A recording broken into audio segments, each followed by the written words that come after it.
आप सुन रहे हैं श्री रामचरितमानस का लंका कांड भाग 85। सभा में क्रोधयुक्त रावण सबसे क्रोधित होकर कहने लगा कि बंदर को पकड़ लो और पकड़कर मार डालो। अंगद यह सुनकर मुस्कुराने लगे। रावण फिर बोला, इसे मारकर सब योद्धा तुरंत दौड़ो और जई कई रीछ वानरों को पाओ वही खा डालो। पृथ्वी को बंदरों से रहित कर दो और जाकर दोनों तपस्वी भाइयों राम और लक्ष्मण को जीते जी पकड़ लो।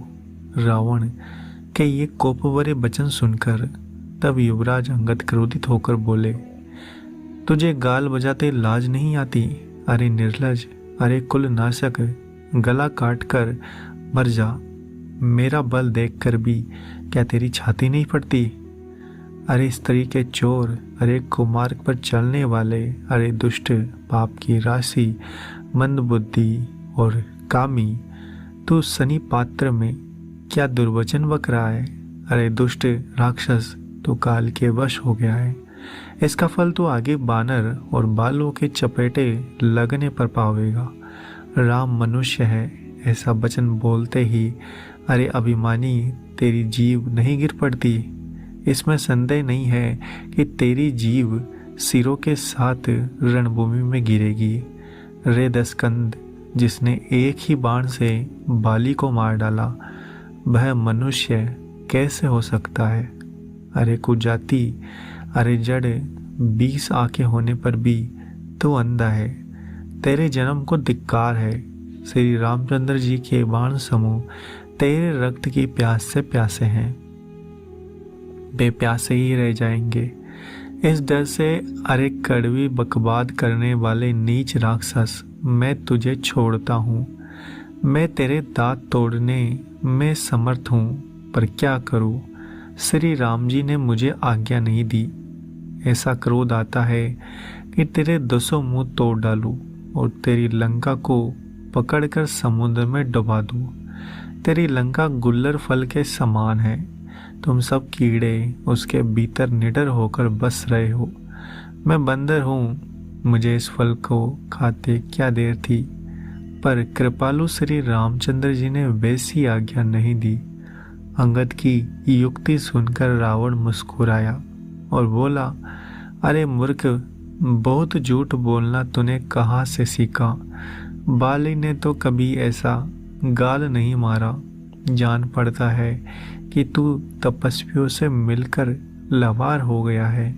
अंगद ने कहा, अरे 20 भुजा बाले, यदि तेरी 10 जीवें मैंने नहीं उखाड़ ली तो सचमुच मैं लवार ही हूँ।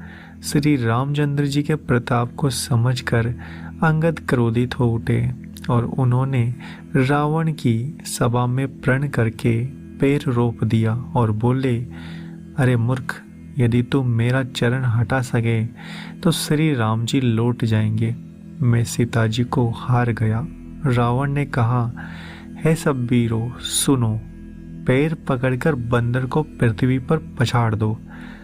इंद्रजीत आदि अनेकों बलवान योद्धा जहां तहां हर्षित होकर उठे। वे पूरे बल से बहुत से उपाय करके झपटते हैं, पर पैर टलता नहीं। तब सिर नीचा करके फिर अपने अपने स्थान पर जा बैठते हैं। काकभुसुंडी जी कहते हैं, मैं देवताओं के पुत्र राक्षस फिर उठकर झपटते हैं, परंतु है सर्पो शत्रु गरुड़ जी अंगद का चरण उनसे वैसे ही नहीं ढलता जैसे कुयोगी पुरुष मोहरूपी वृक्ष को नहीं उगाड़ सकता।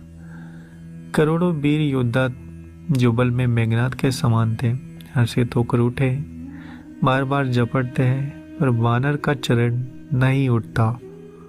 तब लज्जा के मारे सिर नवाकर बैठ जाते हैं। जैसे करोड़ों विघ्न आने पर भी संत का मन नीति को नहीं छोड़ता, वैसे ही वानर अंगद का चरण पृथ्वी को नहीं छोड़ता। यह देखकर शत्रु रावण का मद दूर हो गया। अंगद का बल देखकर सब हृदय में हार गए। तब अंगद के ललकारने पर रावण स्वयं उठा जब वह अंगद का चरण पकड़ने लगा तब बाली कुमार अंगद ने कहा, मेरा चरण पकड़ने से तेरा बचाव नहीं होगा। अरे मूर्ख, तू जाकर श्री राम जी के चरण क्यों नहीं पकड़ता। यह सुनकर वह मन में बहुत ही सकुचाकर लौट गया। उसकी सारी शरीर जाती रही। वह ऐसा तेजहीन हो गया जैसे मध्याह्न में चंद्रमा दिखाई देता है। वह सिर नीचा करके सिंहासन पर जा बैठा, मानो सारी संपत्ति गवाकर बैठा हो। श्री रामचंद्र जी जगत भर के आत्मा और प्राणों के स्वामी हैं। उनमें से विमुख रहने वाला शांति कैसे पा सकता है। शिव जी कहते हैं, हे उमा, जिन श्री रामचंद्र जी के भ्रू विलास से विश्व उत्पन्न होता है और फिर नाश को प्राप्त होता है, जो तृण को वज्र और वज्र को तृण बना देते हैं, अत्यंत निर्बल को महान प्रबल और महान प्रबल को अत्यंत निर्बल कर देते हैं, उनके दूत का प्रण कहो कैसे टल सकता है। फिर अंगद ने अनेकों प्रकार से नीति कही, पर रावण नहीं माना, क्योंकि उसका काल निकट आ गया था। शत्रु के गर्भ को चूर करके अंगद ने उसको प्रभु श्री रामचंद्र जी का सुयश सुनाया और फिर वह राजा बाली का पुत्र यह कहकर चल दिया, रणभूमि में तुझे खेला खेला कर ना मारूं तब तक अभी क्या बड़ाई करूं। अंगद पहले ही सभा में आने से पूर्व ही उसके पुत्र को मार डाला था। वह संवाद सुनकर रावण दुखी हो गया। अंगद का प्रण देखकर सब राक्षस डर से अत्यंत ही व्याकुल हो उठे। शत्रु के बल का मर्दन कर बल की राशि बाली पुत्र अंगद जी हर्षित होकर आकर श्री रामचंद्र जी के चरण कमल पकड़ लिए। उनका शरीर पुलकित है और नेत्रों में जल भरा हुआ है। संध्या हो गई जानकर दशग्रीव बिलखता हुआ महल में गया।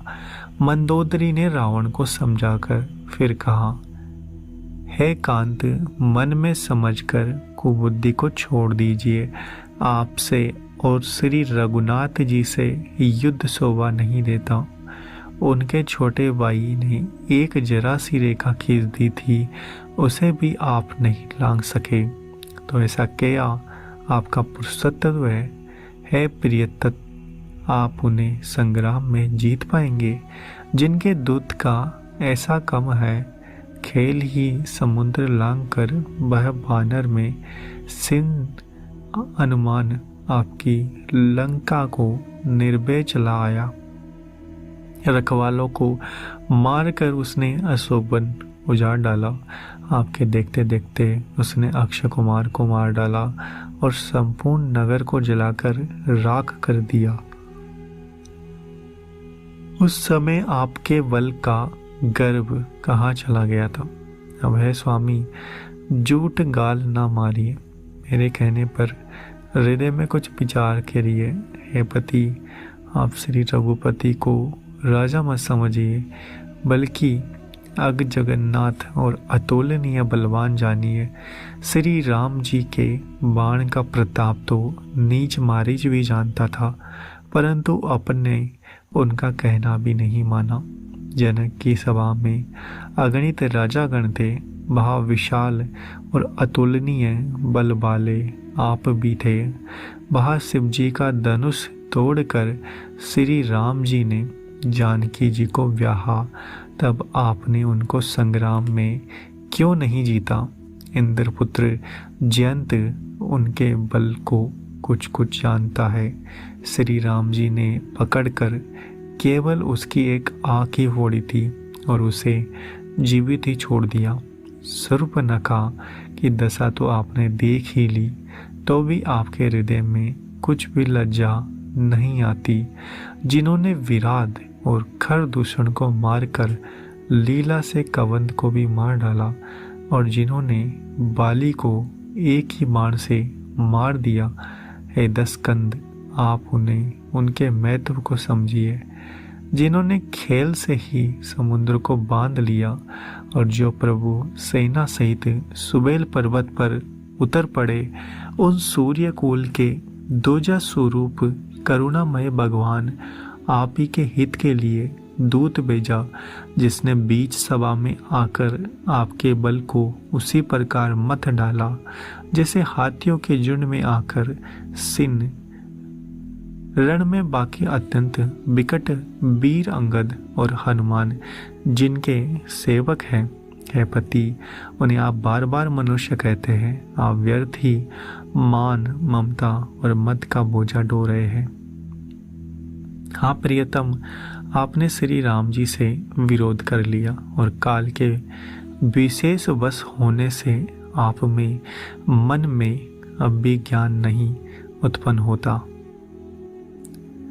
लाठी लेकर किसी को नहीं मारता, वह धर्म बल बुद्धि और विचार को हर लेता है। हे स्वामी, जिसका काल निकट आ जाता है उसे आप ही की तरह भ्रम हो जाता है। आपके 2 पुत्र मारे गए और नगर जल गया। जो हुआ सो हुआ। हे प्रियतम, अब भी इस भूल की पूर्ति कर दीजिए। श्री राम जी से बैर त्याग दीजिए और हे नाथ, कृपा के समुद्र श्री रघुनाथ जी को बजकर निर्मल यश कीजिए। स्त्री के बाण के समान वचन सुनकर वह सवेरा होते ही उठकर सभा में चला गया और सारा डर बुलाकर अत्यंत अभिमान में फूलकर सिंहासन पर जा बैठा। यहाँ सुबेल पर्वत पर श्री राम जी ने अंगद को बुलाया और उन्होंने आकर चरण कमलों में सिर नवाया। बड़े आदर से उन्हें पास बैठाकर घर के शत्रु कृपालु श्री राम जी हंसकर बोले, हे बाली के पुत्र, मुझे बड़ा कौतूहल है। हे तात, इसी से मैं तुमसे पूछता हूँ, सत्य कहना, जो रावण राक्षसों के कुल का तिलक है और जिसके अतुलनीय बाहुबल की जगत भर में दाग है, उसके 4 मुकुट तुमने फेंके। हे तात, बताओ तुमने उनको किस प्रकार से पाया? अंगद ने कहा, हे सर्वज्ञ, हे शरणागत को सुख देने वाले, सुनिए, वे मुकुट नहीं है, वे तो राजा के 4 गुण हैं। हे नाथ, वे वेद कहते हैं कि साम, दान, दंड और वेद, ये चारों राजा के हृदय में बसते हैं। ये नीति धर्म के 4 सुंदर चरण हैं, किंतु रावण में धर्म का अभाव है। ऐसा जी में जानकर ये नाथ के पास आ गए हैं। 10 शीश रावण धर्महीन प्रभु के पद से विमुख और काल के वश में हैं। इसलिए हे कौशलराज, सुनिए, वे गुण रावण को छोड़कर आपके पास आ गए हैं। अंगद की परम चतुरता कानों से सुनकर उदास श्री राम जी हंसने लगे। फिर बाली पुत्र ने किले के सब समाचार कहे। जब शत्रु के समाचार प्राप्त हो गए, तब श्री रामचंद्र जी ने सब मंत्रियों को पास बुलाया और कहा, लंका के 4 बड़े निकट दरवाजे हैं, उन पर किस तरह आक्रमण किया जाए, इस पर विचार करो। तब वानर राज सुग्रीव, रक्षपति जामबान और विभीषण ने हृदय में सूर्यकुल के भूषण श्री रघुनाथ जी का स्मरण किया और विचार करके उन्होंने कर्तव्य निश्चित किया। वानरों की सेना के 4 दल बनाए और उनके लिए यथा योग्य सेनापति नियुक्त किए। फिर सब युद्धपतियों को बुला लिया और प्रभु का प्रताप कहकर सबको समझाया, जिसे सुनकर वानर सिंह के समान गर्जना करके दौड़े। वे हर्षित होकर श्री राम जी के चरणों में सिर नवाते हैं और पर्वतों के शिखर ले लेकर सब वीर दौड़ते हैं। कौशल राज श्री रघुवीर जी की जय हो पुकारते हुए बालू और बानर गरजते और ललकारते हैं। लंका को अत्यंत श्रेष्ठ किला जानते हुए भी वानर प्रभु श्री रामचंद्र जी के प्रताप से निडर होकर चले। चारों ओर से गिरी हुई बादलों की घटा की तरह लंका को चारों दिशाओं से घेर कर वे मुंह से ही डंके और बेरी बजाने लगे। महान बल की सीमा बे बानर बालू सिंह के समान ऊंचे स्वर से श्री राम जी की जय, लक्ष्मण जी की जय, बानर राज सुग्रीव की जय ऐसी गर्जना करने लगे। लंका में बड़ा भारी कोलाहल मच गया। अत्यंत अहंकारी रावण ने उसे सुनकर कहा, वानरों की डिठाई तो देखो। यह कहते हुए हंसकर उसने राक्षसों की सेना बुलाई। बंदर काल की प्रेरणा से चले आए हैं। मेरे राक्षस सभी भूखे हैं। विधाता ने इन्हें घर बैठे भोजन भोज दिया। ऐसा कहकर उस मूर्ख ने अट्टहास किया और बोला, हे वीरों, सब लोग चारों दिशाओं में जाओ और रीछ बानर उसको पकड़ पकड़ कर खाओ। शिव जी कहते हैं, हे उमा, रावण को ऐसा अभिमान था जैसे टिटहरी पक्षी पैर ऊपर की ओर करके सोता है, मानो आकाश को थाम लेगा। आज्ञा मांगकर हाथों में उत्तम बिंदीपाल, सांगी, बर्छी, तोमर, मृदंगर, प्रचंड फरसे, सूल, दुधारी तलवार, परिग और पहाड़ों के टुकड़े लेकर राक्षस चले। जैसे मूर्ख मांसाहारी पक्षी लाल पत्थरों का समूह देखकर उस पर टूट पड़ते हैं। पत्थरों पर लगने से चोंच टूटने का दुख उन्हें नहीं सूझता, वैसे ही ये बेसमझ राक्षस दौड़े।